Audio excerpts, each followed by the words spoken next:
জাপানের চারপাশে রাশিয়া ও চীন যৌথভাবে বোমারু যুদ্ধবিমানের টহল চালিয়েছে। এতে টোকিও যুদ্ধবিমান উড়িয়ে পরিস্থিতি পর্যবেক্ষণ করেছে।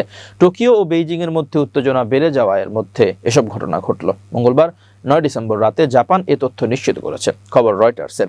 জাপানের প্রতিরক্ষা মন্ত্রণালয় জানিয়েছে, রাশিয়ার দুটি TU-95 পারমাণবিক সক্ষমতার কৌশলগত বোমারু বিমান জাপান সাগর থেকে পূর্ব চীন সাগরের দিকে উড়ে গেছে। সেখানে দুটি চীনা H-6 বোমারু বিমানের সঙ্গে মিলে প্রশান্ত মহাসাগরে দূরপাল্লার যৌথ টহল সম্পন্ন করেছে তারা। মন্ত্রণালয় আরও জানিয়েছে, পরে 4টি চীনা J-16 যুদ্ধবিমান বোমারু বিমানগুলোর সঙ্গে যোগ দেয়। এগুলো জাপানের ওকিনাওয়া ও মিয়াকো দ্বীপের মধ্যে যাওয়া আসা করে। দুই দ্বীপের মাঝের মিয়াকো প্রণালী আন্তর্জাতিক জলসীমা হিসেবে স্বীকৃত। মন্ত্রণালয় জানায়, জাপান সাগরে একই সময় রাশিয়ার বিমান বাহিনীর কার্যক্রম শনাক্ত করা হয়েছে। সেখানে A-50 আগাম সতর্ককারী বিমান ও দুটি Su-30 যুদ্ধবিমান উঠছিল। রাশিয়া ও চীনের যৌথ অভিযান স্পষ্টভাবে আমাদের দেশের বিরুদ্ধে শক্তি প্রদর্শনের উদ্দেশ্যে করা হয়েছে।